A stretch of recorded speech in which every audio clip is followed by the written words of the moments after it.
Howdy, all you delicious people. I'm here today to review Aliens. Honestly, I am reviewing this movie out of order from its original film. So, I have nothing really to say of how the original film compares to its sequel. Maybe eventually, when I go and rewatch the original Alien movie, then I might compare this first one with the sequel. The thing that I do know and realize about this sequel film is a lot of people might have been much happier with this sequel film because it has a lot more action. Whereas in the first movie, like they barely even had weapons in the first film. A lot of times it was just kind of like they had to kind of like shoehorn together being able to figure out how to take this thing down. Where in this sequel, there is so many aliens going up against this military marine force that really I think a lot of people would say that this is probably a much satisfying sequel from original film. uh, like comparing the two, people might say that this movie is much better than the original film, or some people might say no, I actually hated this film because it doesn't have much story. It's just shooty shooty bang bang, cool visuals, but that's all. Like some people might have that polar effect of either liking or not liking this film, and that's perfectly okay. Uh, Going into this movie, we have just a cluster of actors or actresses that really just come in and really like. It seems that everybody gets their own kind of piece of real estate in this movie. We have a guy like Bill Paxton who comes in and consistently delivers like a bunch of one-liners that I'm sure a lot of people probably had quoted him up until he was to eventually pass away. Game over, man, game over.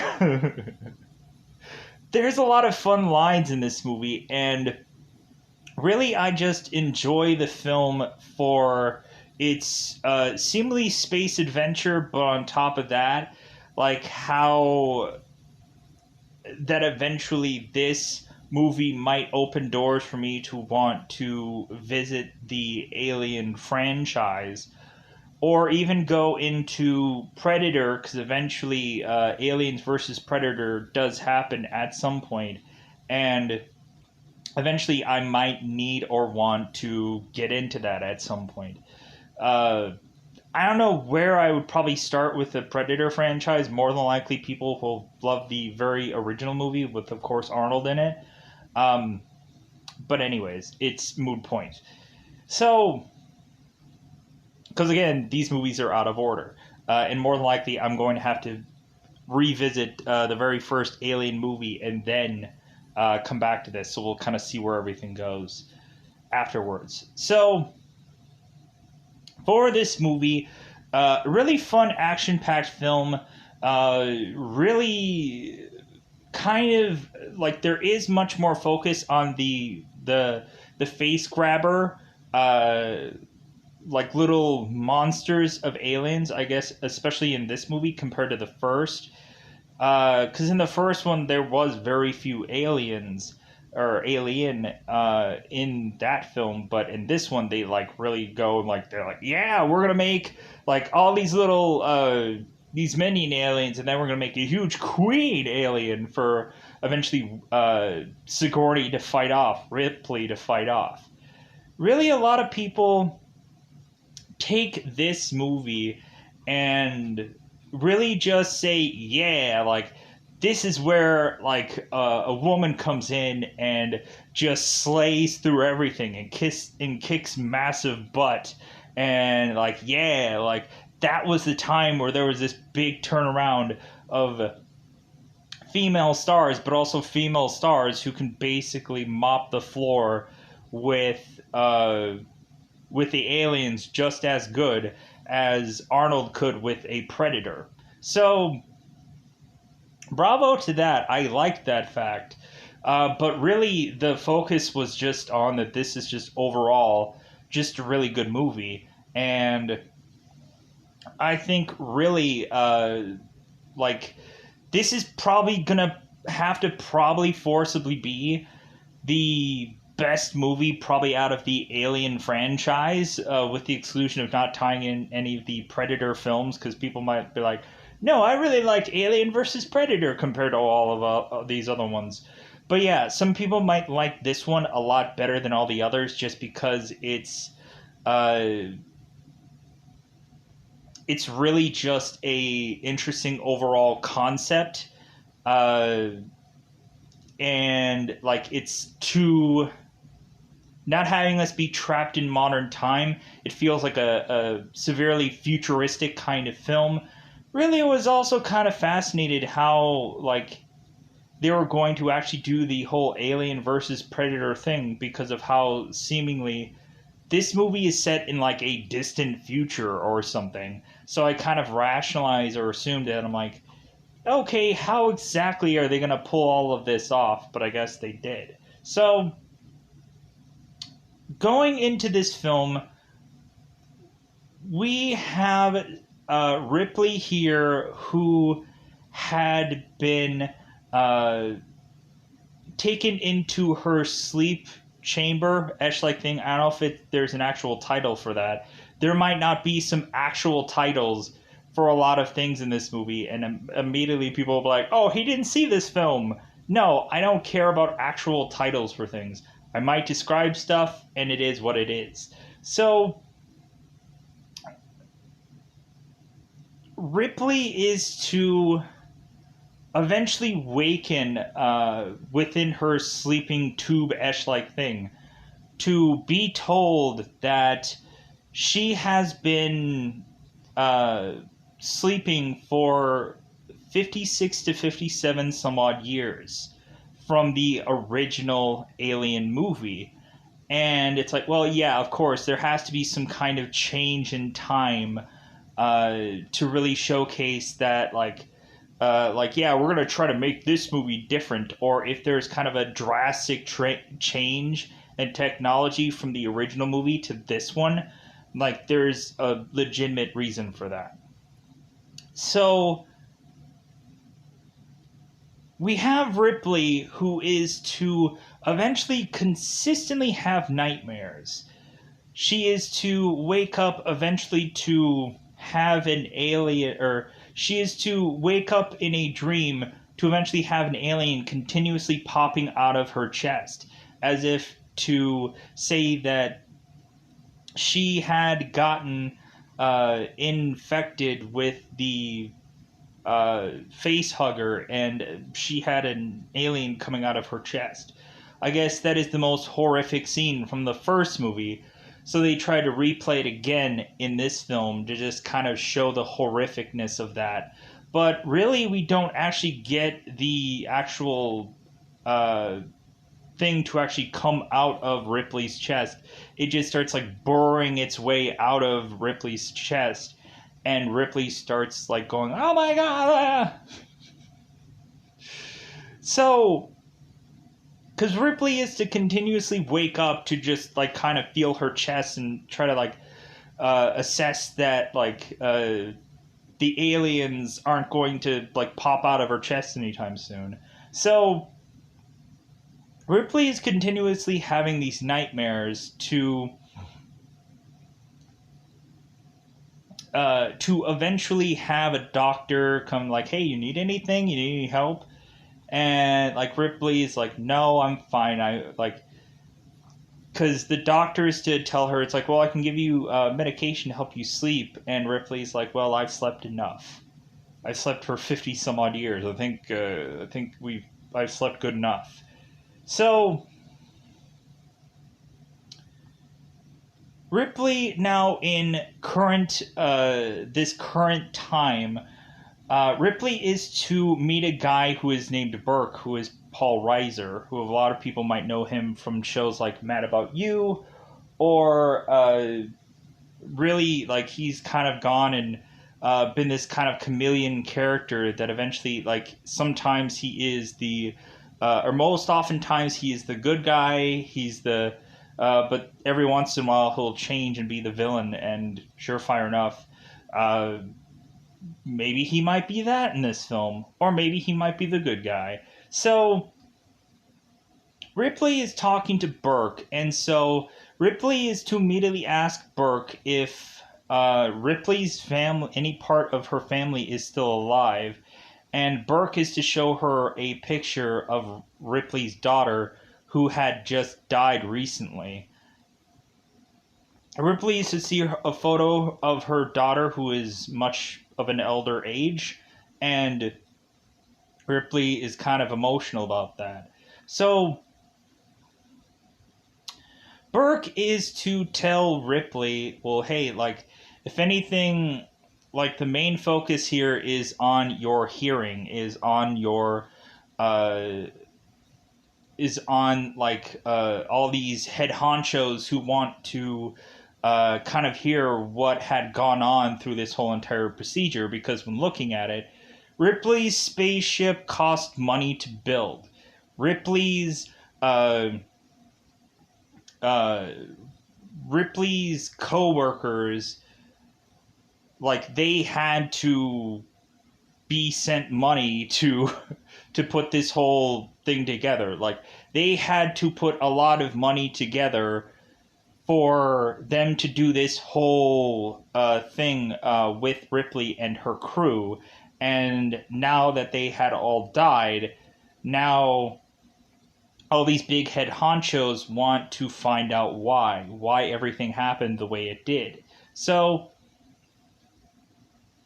Ripley is to go and explain to everyone what had happened, and really they are to start asking her questions about this alien and ask her questions about what had happened.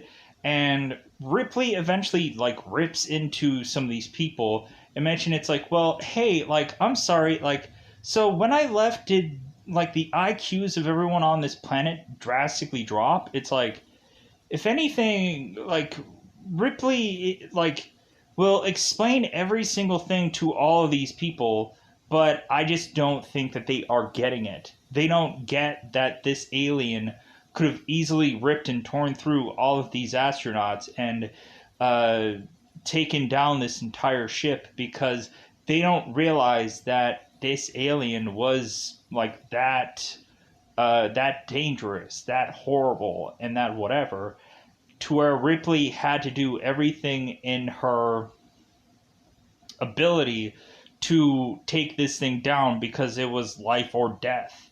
So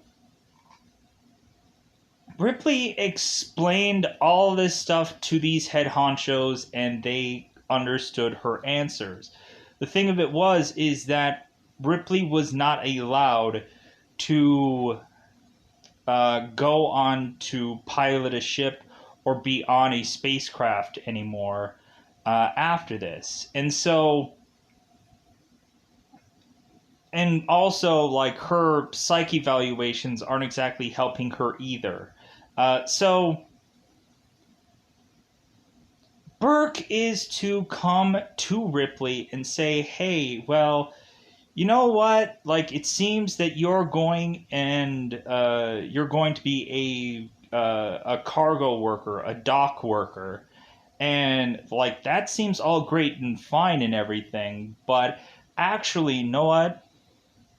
Wouldn't you be happier getting your flight license back, your flight license to be able to go onto a ship again and be able to do that instead of being a dock worker? So Burke is trying to convince Ripley that if Ripley is to go on a mission with Burke and these Marines to seek out this facility that had been taken over by these aliens, that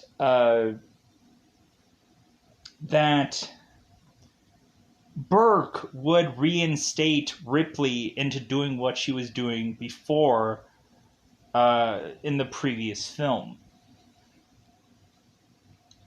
And Ripley is like, you know what? I don't want to go back.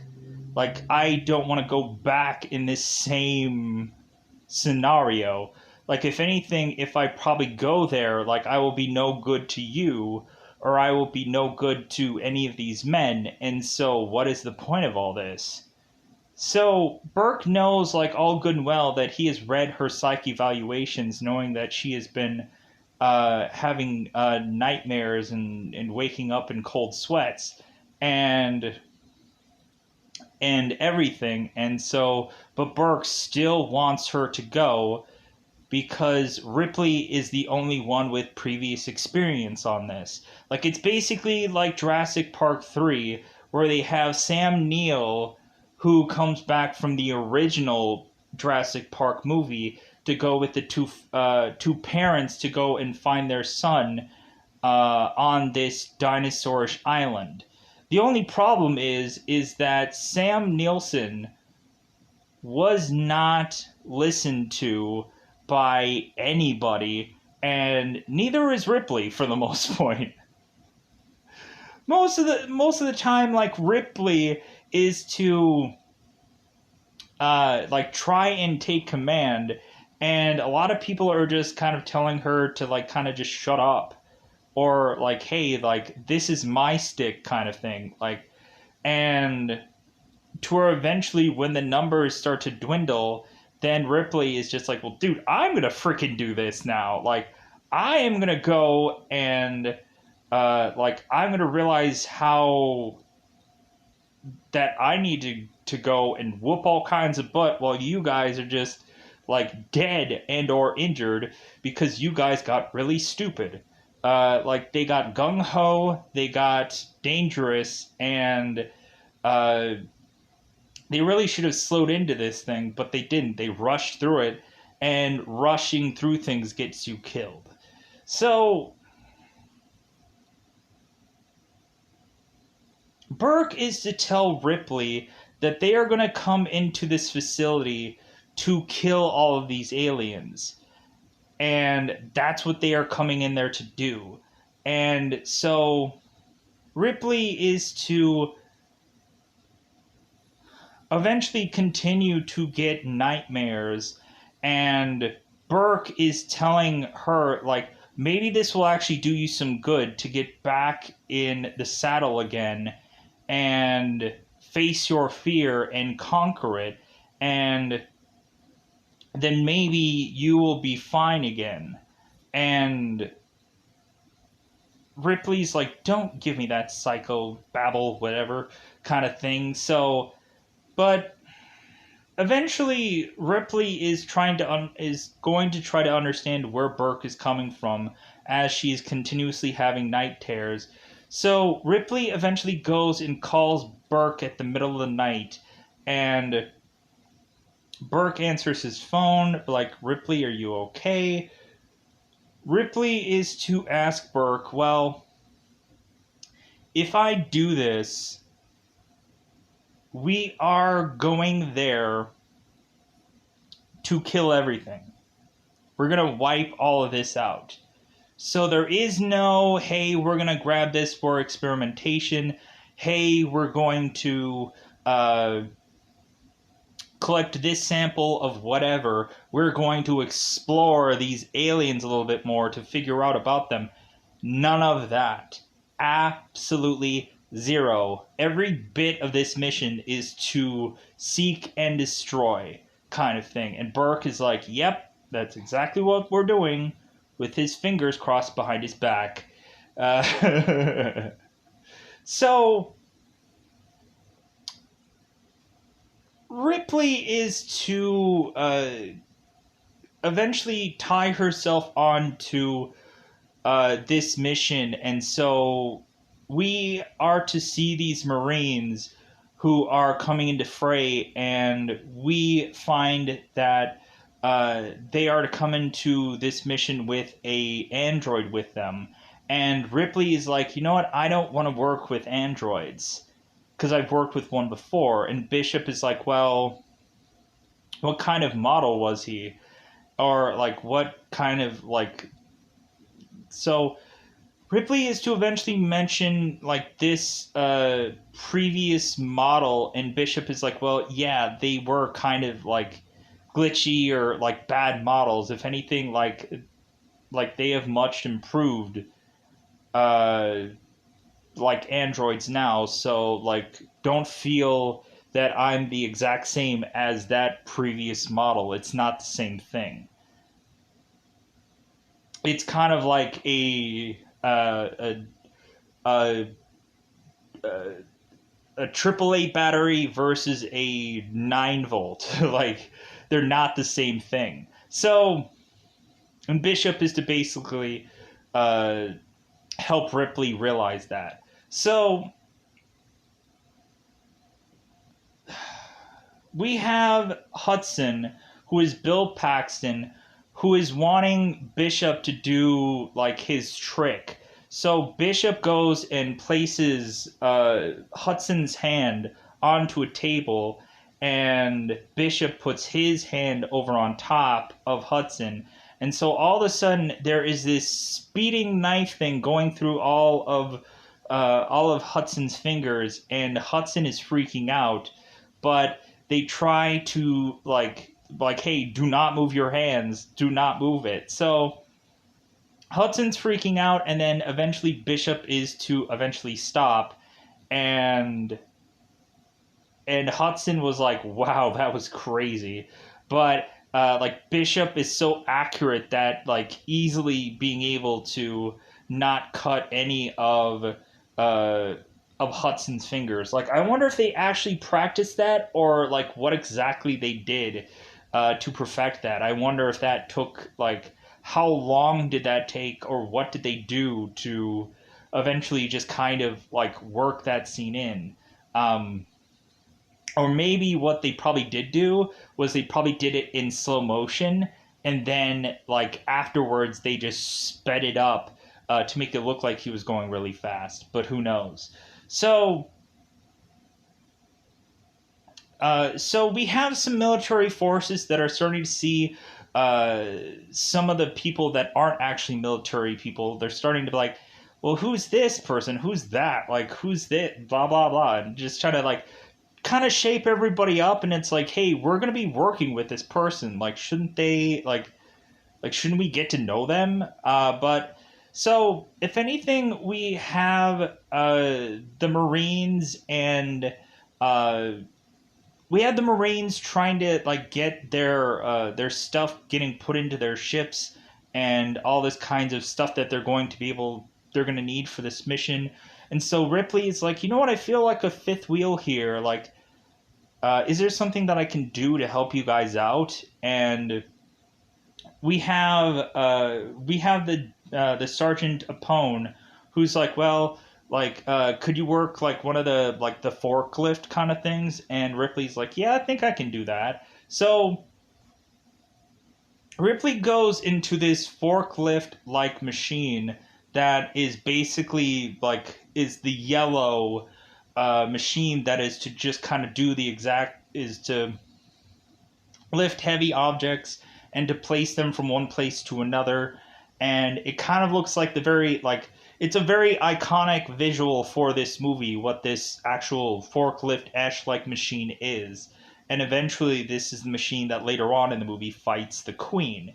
So Ripley easily and smoothly is able to use this machine as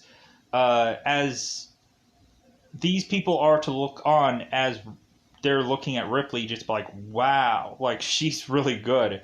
And so Ripley is like, is will that be all, Sergeant?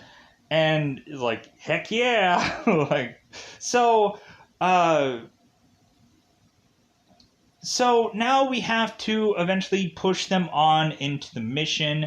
And so we have a ship that is to go and drop the Marines off with this. So here's the thing. So we have this ship that is going to drop the Marines that are placed in a vehicle. So the ship is to go off and make it to this planet that they are supposed to, and then the ship drops this vehicle that houses all the Marines and Ripley and everyone. So immediately the Marines are to go into this science lab and are to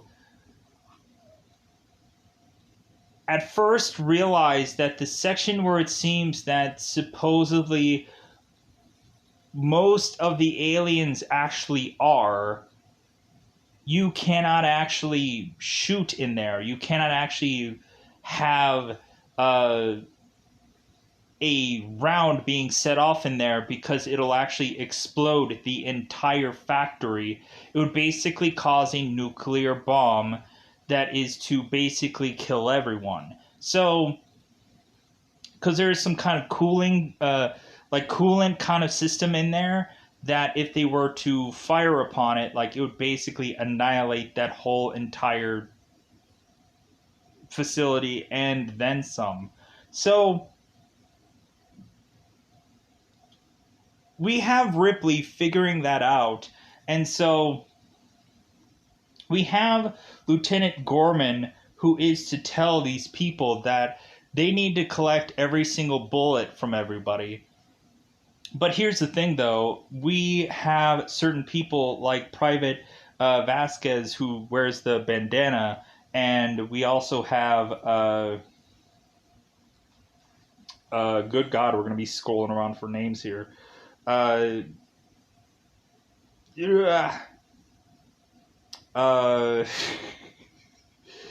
let me pause here for a second. Let me find, because he's important. Private Drake. I couldn't see his face because it was like a faraway picture.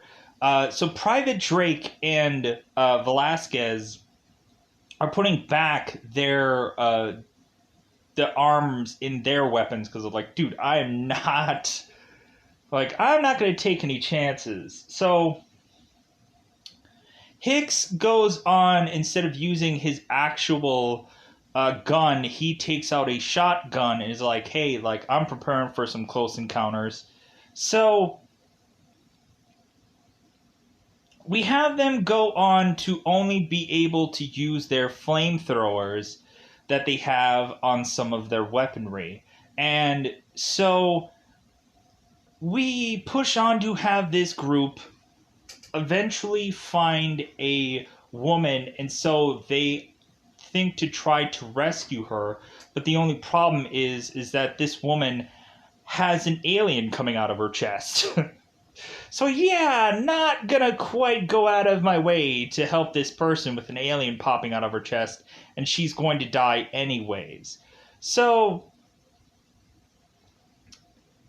the sergeant eventually takes out a flamethrower to burn not only this woman but this alien, to kill that off, which is to eventually start to set off these aliens coming to attack these Marines. And we start to see everybody just like losing their minds. Like, there's so much fighting going on in the sequence, it's hard to tell what's all going on. We have both Ripley and we have Gorman that are like trying to control the situation, trying to tell people what to do, while Burke is just kind of in the back, just kind of watching on. And like Ripley and Gorman are trying to like fight for control, like every little bit here. And so we are seeing these Marines just starting to just get slaughtered. So like we just have these aliens because they concocted this little nest for themselves for you not to understand the difference between an alien who is going to pop out of this nest and like what the nest looks like. So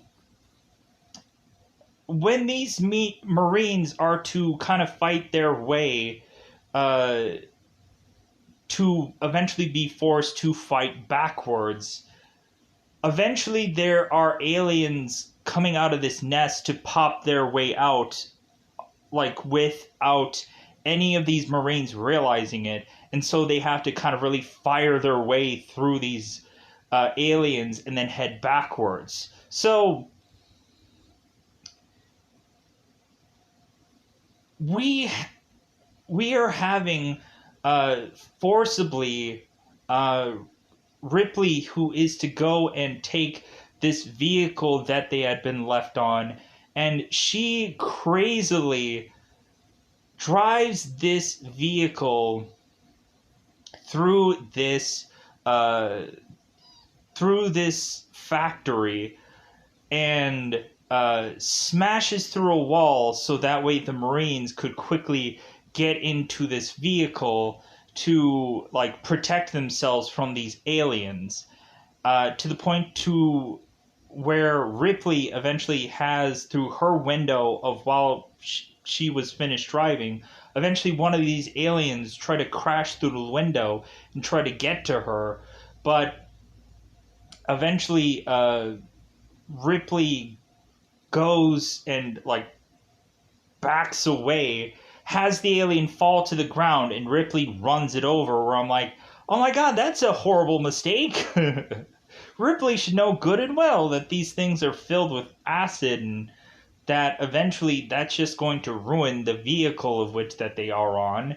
So, but if anything, Ripley is in this vehicle to make it easier for these guys to get to this vehicle so they can be safe. So we start to lose some kind of certain people that eventually are to like cast a flamethrower on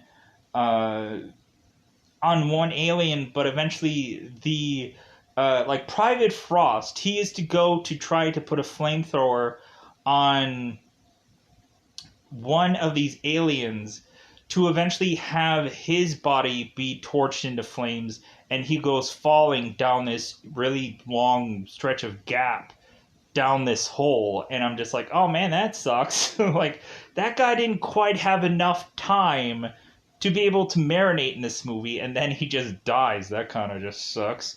And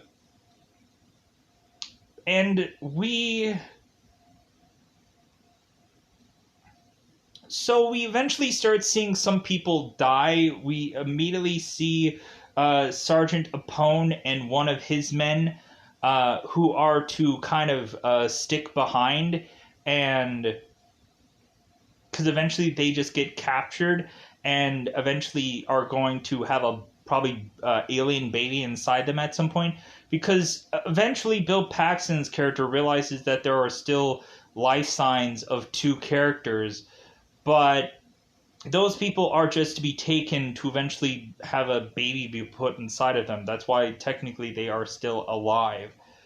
But anyways, so we continue to push back, and we have Velasquez and we have Drake, who are kind of like the last to make it back into this vehicle.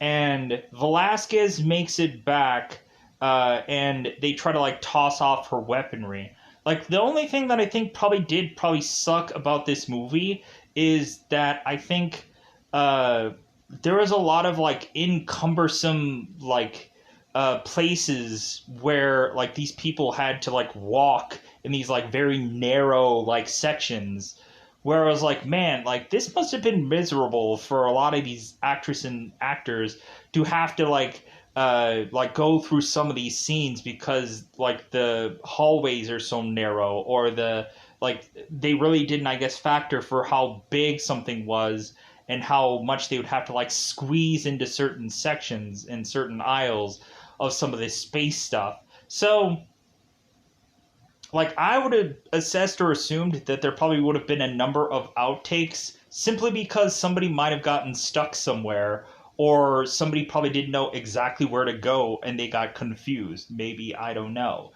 Because, man, is this environment just gigantic, and there's a lot going on. It's a lot of business going on here. So we have Velasquez who goes into the vehicle, and then Drake is to follow her. But Drake is to have one of these aliens come so close to him that Drake is to fire, and some of the acid is to start spraying onto Drake. And Drake is to have half of his body just acid away. And Velasquez is telling them to don't close the door because Drake is coming, and Hicks and everybody is telling her that he's dead. Like, he's definitely dead. So they push on to have their ship come and retrieve them, because they're like, dude, we are not gonna go back in there. Like, that is a suicide mission. There is no way we are going to go back in there and take all of this out. So, Ripley is to decide, and eventually Hicks is to confirm, because Hicks is now the highest ranking officer in this. So Ripley mentions, like, you know what we should do? Like, we should get the heck out of here. We should get picked up, and we should nuke this whole thing from orbit. Wipe this whole entire thing off and kill everything. And so Burke is like, we can't do that. Like, this facility cost, like, this facility costs something. We can't just destroy it. That doesn't rationally make sense. We need to clear this thing out. But really clearing it out isn't exactly clearing it out, what Burke's real assumption is. Burke really wants to go and grab something to be collected some way or another, because he wants to keep a specimen. So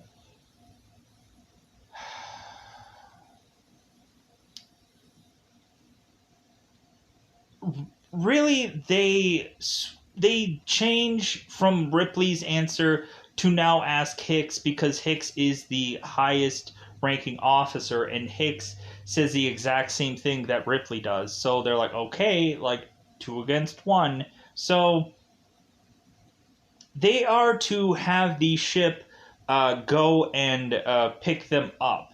So the ship is to be on the surface, and it seems like they are going to like get ready to have them go and get the vehicle with all the Marines in it. And we find one of the Marines who opens this docking bay door and then closes it, and then realizes that there's something weird about it. And all of a sudden, we are to see an alien in the midst of these 2 Marines on this ship. So one Marine is to die, and so while the pilot, the fighter pilot, is to kind of make some diagnostics and be raring to go, we have this fighter pilot who is to turn her head to see like her friend coming, and instead she is to see an alien that is going to kill her. This fighter pilot tries to grab a gun, but it's too late. She ends up getting ripped apart by this alien. And that is to happen while this fighter pilot is in the air. So we have Ripley, Hicks, and everyone that are to see this plane come to them, but then eventually start to fall and eventually start to do donuts. And so every one of these Marines are basically running like hell away from the ship that is crashing into the surface to have them be like, well, I guess that didn't pan out now, did it? Now what are we gonna do? So the Marines decide that they are going to bunker down in one part of this warehouse facility thing. They decide that they are going to uh, try and uh, try and bunker down in one section of this place.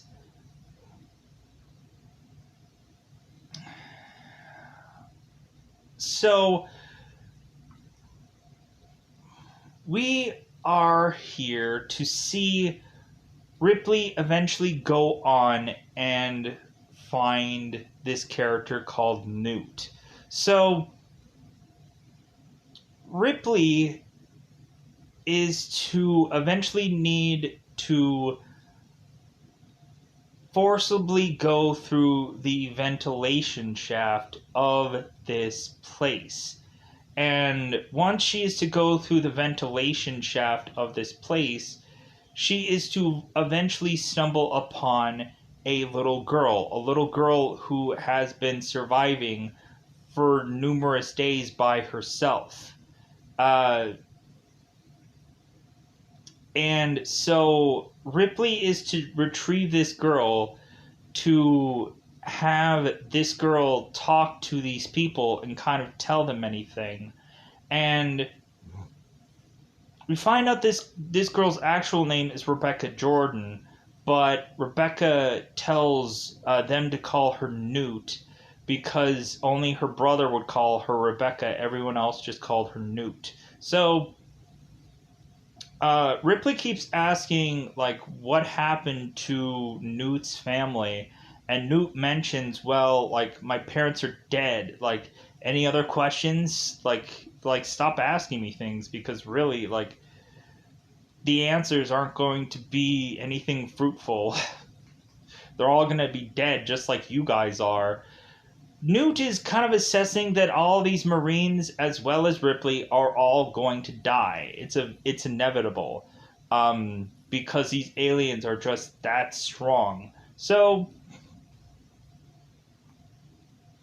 once they are to get Newt, they are to seal themselves off into this wing and try to hold out for like roughly about 2 weeks. And we have Hudson who's like, I'm sorry, like 17 days? Like, we're not going to last 17 hours, let alone 17 days. Like, this makes no sense. So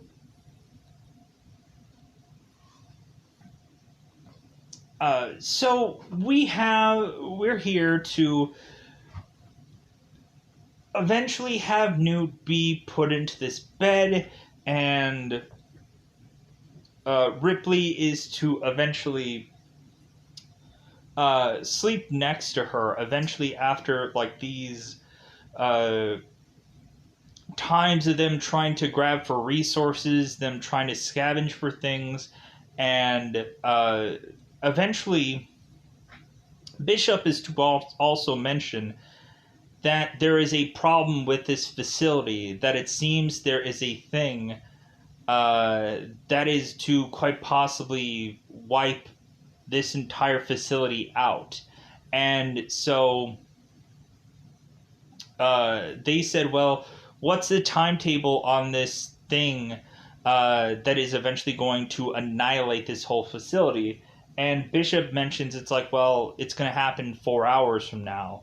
And they're like, God, like, so we don't have like time to set to just we don't have any time to breathe. Everything gets worse and worse and worse. So really, they're trying to figure out who to send out to fix this thing, because it's right around the area where the aliens technically are. And who are they going to send? And we immediately have Bishop, who is to volunteer, because it's like, well, like, I guess, like, since I'm the only, like, android out of all of us, like, I guess like I'm going to have to go. If anything, like I may be an android, but I'm also like not stupid. Like I know that eventually I'm going to have to like be the guy that does this. So we have Bishop going and they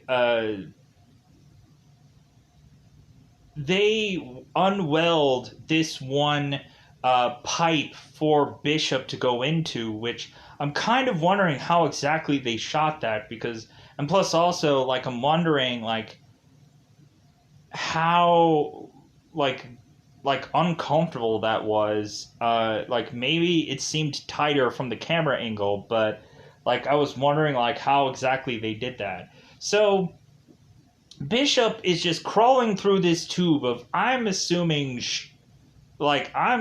he's probably like crawling through a pipe like Tom Robbins did in Shawshank Redemption. Like he's crawling through a river of with his name on it. And so we just see like Bishop just going through this pipe that's obviously has some water in it. So we eventually see Bishop going and fixing this thing, and then he is to eventually come back. So with there being very few left with all of these people, so both Ripley and Newt eventually go and sleep together, and Ripley is to like have her gun nearby her, and both Ripley and Newt are to sleep. And here was a really cool thing. We had Ripley who wanted to train how to use all of these weapons from Hicks, and like I thought that was a cool moment because really it shows that like Ripley needed to know how to use these weapons because she didn't. And also it was like a good moment for them to just kind of like show that if Ripley is going to try and use these weapons, she's not exactly going to know what she's doing, but like at least she will like there was a whole justifiable moment for her to learn these weapons, and I thought that that was cool. So Ripley uh and Newt eventually, like, Ripley wakes up to hear a rumbling going on and wakes up Newt. So the rumbling is of an actual face hugger who was to be on top of the bed of both Ripley and Newt's. And so eventually the face hugger goes and is trying to get underneath this bed on this side of this wall.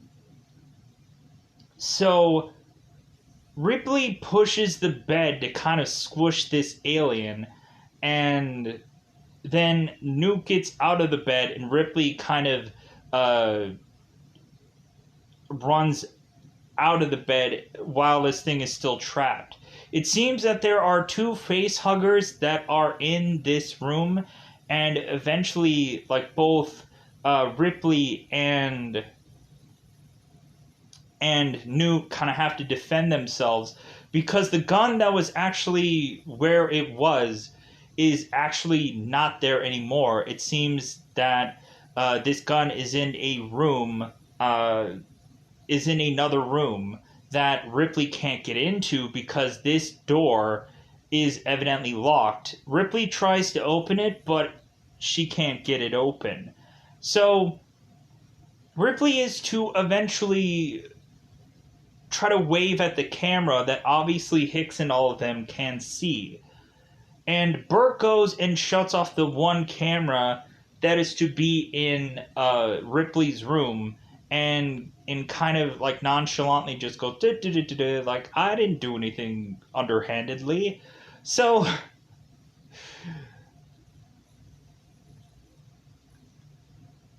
Ripley and Newt are trying to defend themselves against these aliens without basically anything. Eventually, Ripley is to get a face hugger that is like attaching its tail to Ripley's neck, and like Ripley is trying to like grab onto this thing, trying to avoid getting this thing to latch onto her, and Newt is trying to push this one tray thing to have this facehugger's tail like getting caught between this tray thing and the wall. So, or this little like roller tray thing, table-ish. It is what it is. So, Ripley, before either one of these are kind of stuck holding off these face grabbers, we have Ripley who is to start this fire alarm so that way someone will come. So Hicks and everybody are realizing there's a fire happening, and so they need to shut off this alarm. So they grab fire extinguishers to make their way to Ripley and Newt. And Ripley mentions to Newt, like, hey, they'll be fine, but then eventually they get face grabbers that are pretty near and dear close to them. So, Hicks and all the Marines go to eventually investigate what's going on and realize that they need to break through one of these windows, shoot up the window to try and get in there to try to prevent these aliens from latching on to either Ripley or Newt. So they get the alien hugger off of Ripley, they detach it from her, and so they toss it against this wall for, I believe, Vasquez to shoot it down. We also have Hudson, who eventually takes down the face hugger that was with Newt. So, after that whole situation is gone, we now have Ripley accusing Burke of wanting to have a sample of these aliens inside of somebody, and because Burke thinks that the way to make up for the loss of maybe them blowing up this facility is to have a live alien specimen that somebody can experiment on and whatever. Like, so, like, they can have the ability of a alien and just set it off somewhere for a whole entire planet to die if that's what they really want done. So Ripley is coming up with this accusation, and Burke is like, come on, like, this seems like all kinds of fabrication. But eventually, more and more, they start to rationalize that maybe Burke did actually do this. And so, but this all just eventually leads to the aliens eventually wanting to make their way to Ripley and them. And so Burke is being accused, and so right after this, like, they are basically having to fight for their lives because all these aliens are actually coming closer and closer to where Ripley and Newt and Hicks and Hudson and Velasquez and everybody, like, where everyone is. It seems that they are not quite understanding because the aliens are getting closer and closer no matter what. It doesn't even actually make sense. Like, it kind of gets to the point to where the aliens are actually in the room that they are in, and they don't really understand that, to where Hicks has to go and lift up the ceiling tile to eventually see that the aliens are actually coming in here from the actual roof. So now, like, we have the Marines who are basically shooting the roof to eventually have these aliens fall. And so we have everybody trying to fight all of these aliens all off and also try to leave and evade this room to try to go elsewhere, where Hicks tries to run away and run off and kind of seals everybody into this room to die. And so eventually they have to weld off this door to make their way into this next room, and they're taking forever to do so, sadly enough. So that's okay. Burke will end up eventually going on to open a door that leads him into being munched on by an alien and killed off. So sadly enough, Burke went on his own and had no gun to his name and died, sadly enough. So the Marines are going and running like heck out of here. And there were some people that decided to go into other routes to get the heck out of here. Leading them into eventually getting pushed on to forcibly needing to go into ventilation shafts to try to get the heck out of here. So both Ripley and Newt are going through these ventilation shafts, and the Marines are trying to follow behind them. And eventually we have Velasquez, who I think does actually get lost. And Velasquez eventually is to go and try to shoot her way out, and she is starting to run out of bullets. We have Lieutenant Gorman, who goes back for Velasquez, and when he goes back for her, eventually they are to realize that they actually are cornered, that there's no way out of this, that basically things are coming from all sides. We had Velasquez, who was to eventually go through these ventilation shafts, and one alien was to drop on top of her. And so Velasquez tries to put her foot onto one of these aliens and shoot its head off, but with that there comes acid, and Velasquez, I guess, was to start losing her foot, so she could not actually be able to walk anywhere, much less try and make her way to get anywhere. So Gorman comes back to eventually find that they are all surrounded in this ventilation shaft. And so Gorman takes one of the grenades that they are left with, because they are left with very few supplies. And so Gorman takes this grenade, and Velasquez mentioned that, I think she always hated Gorman, or something with that kind of line. And so Gorman and Velasquez blow up this ventilation shaft, while everyone is to eventually get out of the ventilation shaft and be okay and whatever. So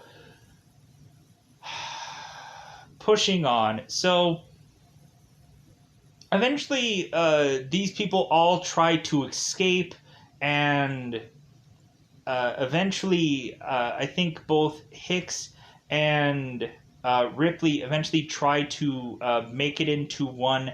No. That happens earlier. So while they're going through this ventilation shaft, we have Hicks, who eventually re-meets up with Ripley and Newt. And so they start to go through this ventilation shaft to eventually have them go through this one kind of spinning device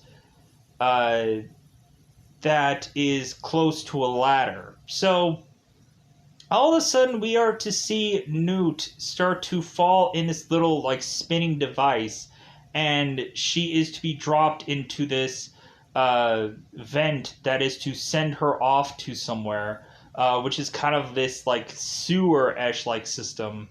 And so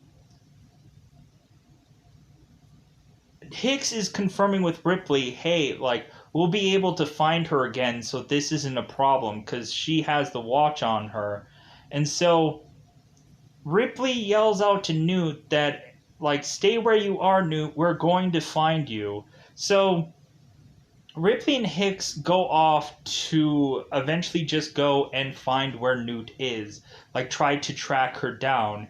And once they are to track her down, they realize that eventually there are aliens coming their way. So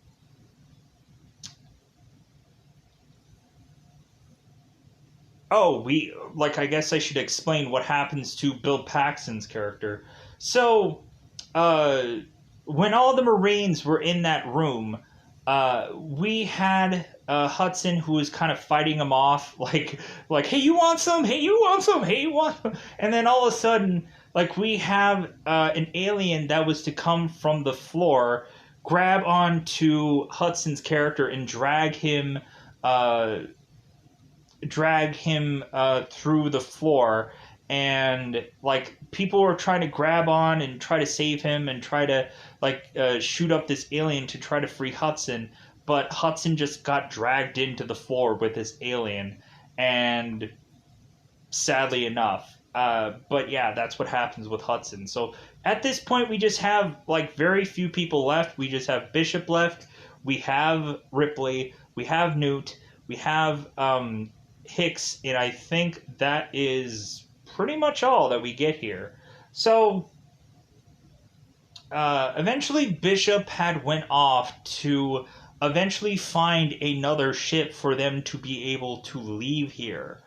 So good for him. So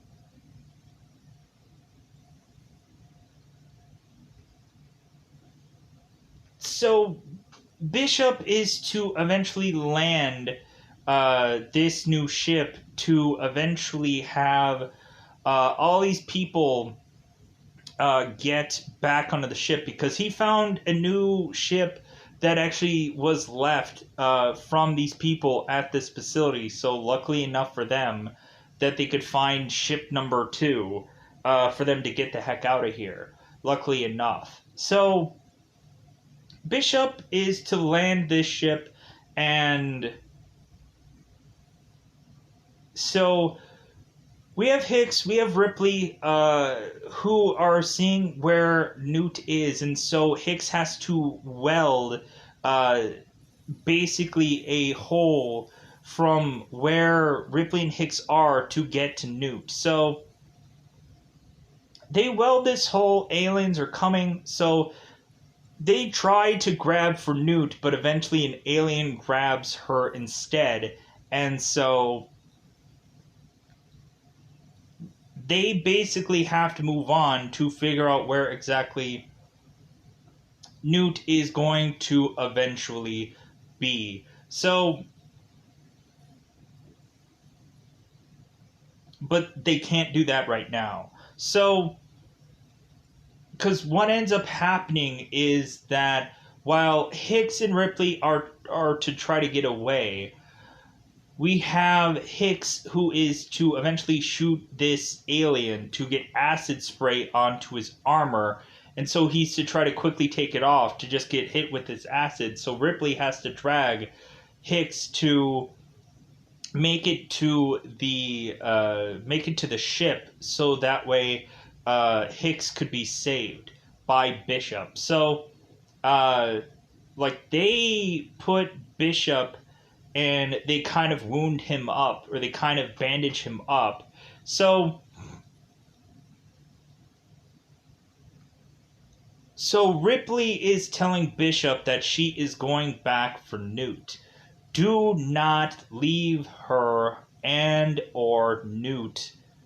Like, don't leave.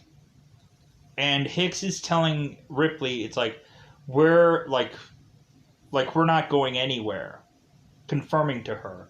So Ripley now is combining two weapons together, like a normal gun and a flamethrower, and combining them into one weapon. And so she is going out there to try and find Newt. So Ripley goes and finds where Newt is, and Newt is in a location where it is basically like the nest area where all the humans go to eventually get a face hugger being put onto them and to eventually have a alien pop out of their chest. So Newt is to awaken to find that there is a face hugger that is to uh, open up in one of these eggs, and and Newt is screaming her head off. So Ripley is to find Newt, because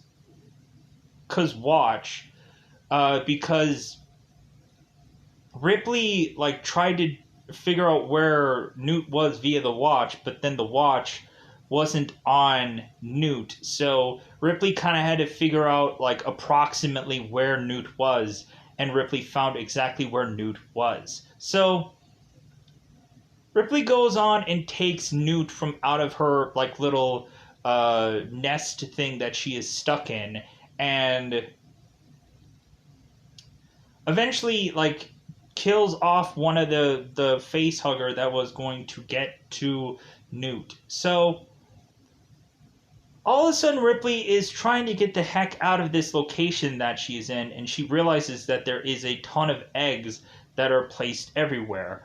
The more Ripley starts to go through here, the more worse off she actually finds out of what things are going on here, because eventually Ripley is to find there is an alien queen located in this atmosphere, in this location, in this facility, in this warehouse, whatever. So Ripley goes and is to see this queen alien just popping out kids like it's no tomorrow, just in them out consistently. And I'm like, hey, that's a gross visual. You didn't need to show me that. So Ripley is like, dude, I am gonna get the heck out of here. And so Ripley tries to back away from this whole scenario. We start to see the little minion aliens like start to kind of walk in, but then eventually decide to walk out, because Ripley isn't making much of any ruckus, or she isn't killing any of these aliens. So like no one is really going and deciding to attack. None of these aliens are deciding to attack Ripley at this point. So Ripley starts to back away and get out of this environment where the queen is present, but eventually there are eggs that start hatching, and so Ripley's like, come on. So Ripley just starts using her flamethrower to kill every single one of these eggs, which is to start chaos. And so Ripley is starting to flame up this entire environment to the point of the queen now desperately needing, because of safety purposes, to rip her attachment of her way of giving repetitious birth of these eggs, to like tear her like basically her umbilical cord, like basically tear away that from having her repetitiously popping babies out to now her just detaching from that and her getting the heck out of there so she can survive. So Ripley is just flamethrowing all the way through all of these aliens' eggs, and eventually there are some aliens that pop up that Ripley has to take those out also. And Ripley is just like killing all kinds of stuff. It's crazy. It's awesome. It's unique. So Ripley is to eventually go to an elevator that like she's waiting a while for this elevator to come back down. While that's happening, there's an alien that is coming for Ripley, and so like Ripley is hitting all kinds of buttons, like come on. So this elevator finally comes down. Ripley gets in it, closes the door right as the alien is to come to get her, and so Ripley takes the elevator to eventually see that I guess the alien got onto the other elevator, and so Ripley was like, dude, you and me, we need to get out of here. So,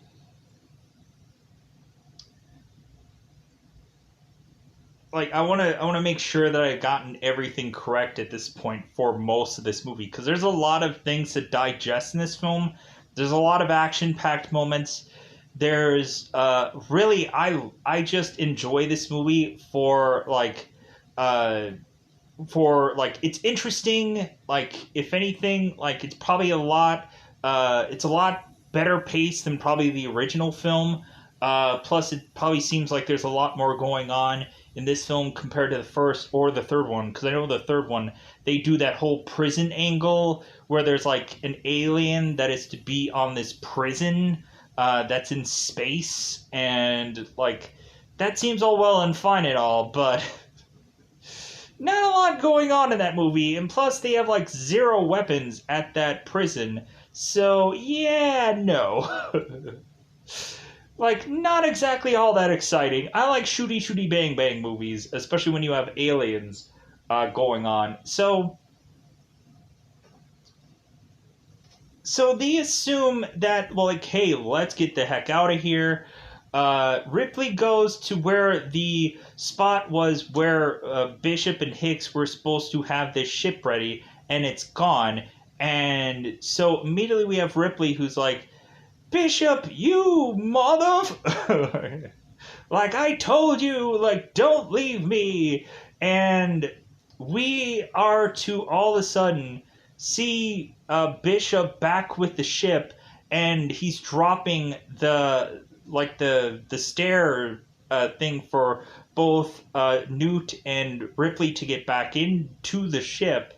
And I think we are to all of a sudden start to see the Queen Alien making her way out to try and like stop them or intercept them.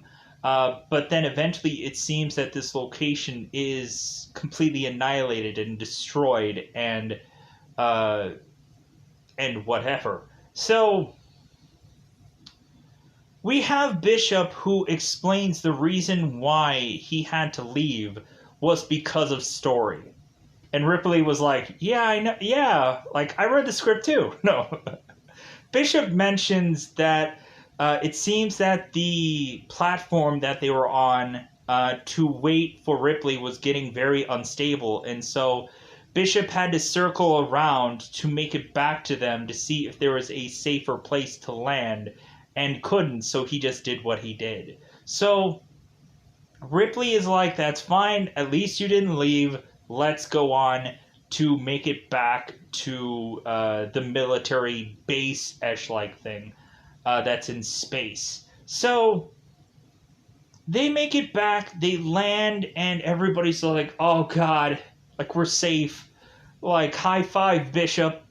Like, we're all good. Oh, thank God. Like, this is gonna be great. I think we did it. And then all of a sudden, we just have Bishop, who is to all of a sudden get a little stab in his back, and then all of a sudden we just see this alien, like, tail coming from out of Bishop's back. So it's kind of like a little bit of a delayed reaction. Like, we have all of a sudden this, like, bizarre stabbing thing that was nothing, and then all of a sudden we see an alien tail come from out of Bishop, and then Bishop is like spilling his milk all over his body because I guess for androids they don't have red blood like we do; they have milk blood, I guess. So plus also this Queen Alien decides to chop Bishop in half. So like Bishop's top half is flung somewhere. So they, like, Ripley and Newt are just like, oh my god. Like, we're gonna have to fight this thing? You have got to be kidding me. So Ripley tells Newt to just try to, like, run from this thing, and the Queen Alien is looking at the girl, but Ripley's like, no, look at me, look at me, look at me here, follow me. And so as Newt is to run off to try to hide somewhere, Ripley is to go into one part of these rooms to go and get that forklift S like machine that she had seen earlier. I'm going to pause here for a second. So, uh, so we have now. So we have Ripley against the Alien Queen going to fight her off in this big old contraption that is to originally have been just for forklift ash like things, but is now to fight this queen. Really, I know that a lot of people will immediately say that every piece of things that are to be in this Alien movie probably has names to all of them. Like, I'm sure a lot of people will immediately go into heavily detail about, like, oh, like, the ship that you're referring to is blah, blah, blah name. You should have probably heard that while watching the film. More than likely, the car vehicle that you are to mention does have a name. And blah, blah, blah. If you would have gone on Google and saw the name of it, you would have figured this out. And so on and so forth. And really, like, if it's something that isn't exactly like 100% familiar to me as a name, like, say for example, like the Batman, like, Batman has the Batmobile. So, like, with that, like, I can easily immediately say, oh yeah, Batman and the Batmobile. Like, if I'm to probably go through a Google search engine and the ship or the car is to be named like, yeah, this is a vehicle FGG by Cyber Baby. I'll be like, why should I have memorized that name? Why should I have gone through it and figured out what the heck this name is? Like, I'm just gonna call it a ship that is to make their way to their much bigger like space military location.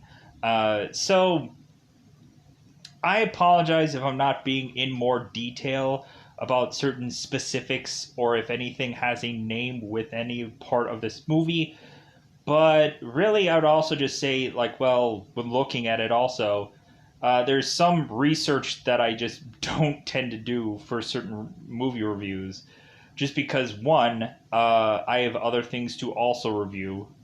Two, who knows how well or unwell this movie is going to do, regardless of research.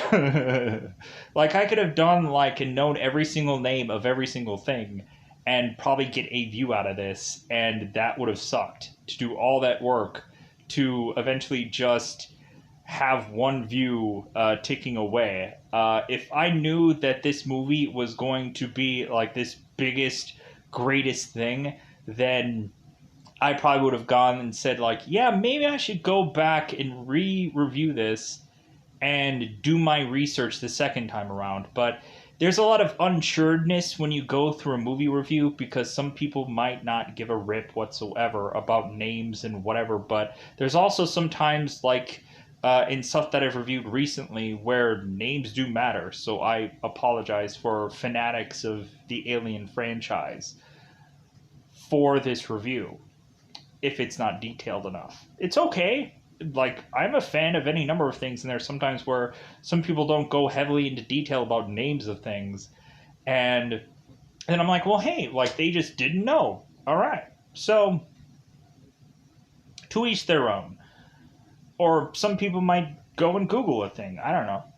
But anyways, so Ripley goes out with this big, giant, yellow, like, forklift-like machine as the Alien Queen is going after Newt, and we have Ripley shouting out to this Alien Queen to get away from her, you bitch.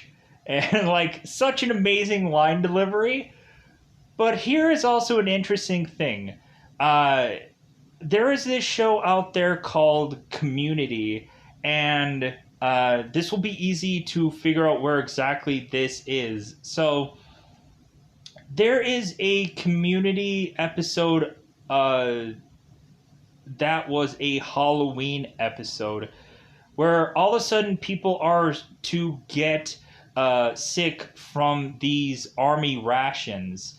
And so everyone is to start to get sick, and everyone is to start to almost kind of turn into zombies. And so at the tail end of that episode, we have Glover, who is to come out to try to stop all of these like zombie-ish like characters, and he is to come out in like a costume of the yellow forklift uh, thing that looks like Ripley does at the end of this movie, but I know she had done this forklift-ish like machine previously. So Ripley is to go and fight off this alien queen by basically like having the one machine arm go and grab onto the alien queen and kind of choke her out. We consistently have this alien queen that is like in Ripley's face. Like this alien face is in Ripley's face. Consistently trying to bite at her, consistently trying to get at her. And the alien has its mouth attacker. Mouth attacker? That seems like basically its tongue that also tries to grab at things and people. So Ripley is trying to avoid that. Eventually there is a welding piece that Ripley uses against this thing to kind of ward it off. And so Ripley decides that she is going to push this alien queen into this one airlock. So she falls down this little gap, and so this forklift-esque like thing falls on top of this alien queen.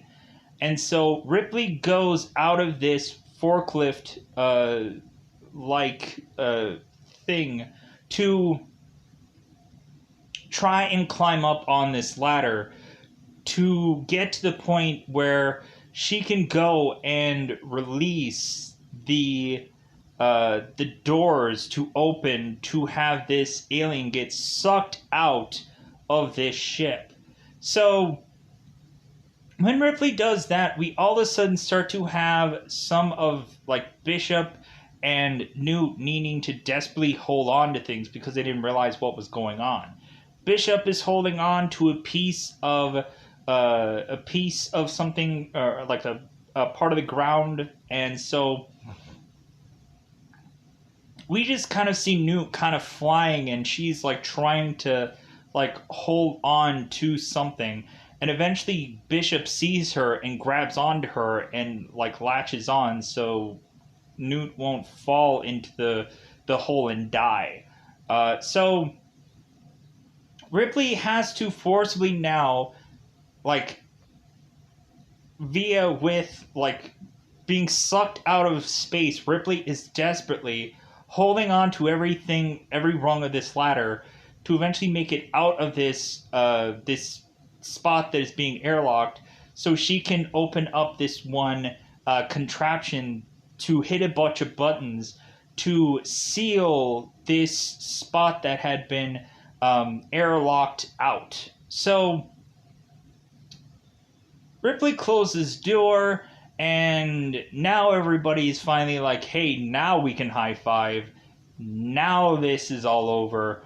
And Bishop tells Ripley, like, hey, you did a good job for a human. And Ripley's like, yeah, whatever. Like, basically, you're gonna be, like, in a junk heap after all this. So now that all the aliens are done for, everyone all decides that they are to go and sleep it off till eventually they can make it back, make it back to, I'm assessing, Earth, or I'm assessing wherever they are going to forcibly head to next. So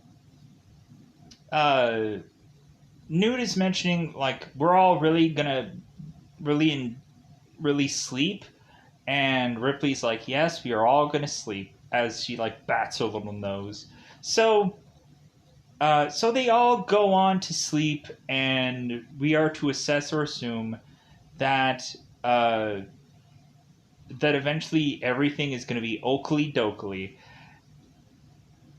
But not everybody who eventually were to sleep, not everyone is to eventually uh, not be without alien inside them eventually while they are to sleep. Isn't that horrible? So all of these characters are to eventually sleep, and then eventually in the sequel, some are to live, some are to be killed off, because it makes a lot of sense to kill them off. So, with that said, I think I covered this movie, and I also took way too long to do it. So, with that said, I'm going to get out of here. Goodbye, everybody. Goodbye, everybody. If anything, like, yeah, like, when probably looking back at this review, I'm probably going to look back on it and just be like, yeah, like, I don't think that this review was good enough. And maybe I eventually will go back and rebuttal and go into much more detail, realizing this now. But based on viewage of this, based on whether people might feel the same way, based on hey, like a lot of people are like, dude, this is fine. Like if anything, there was enough details here, or whatever. A lot of people just probably watched the first minute of this and then left. I don't know. But with that said, I am going to get out of here. Bye, everybody. Bye, everybody.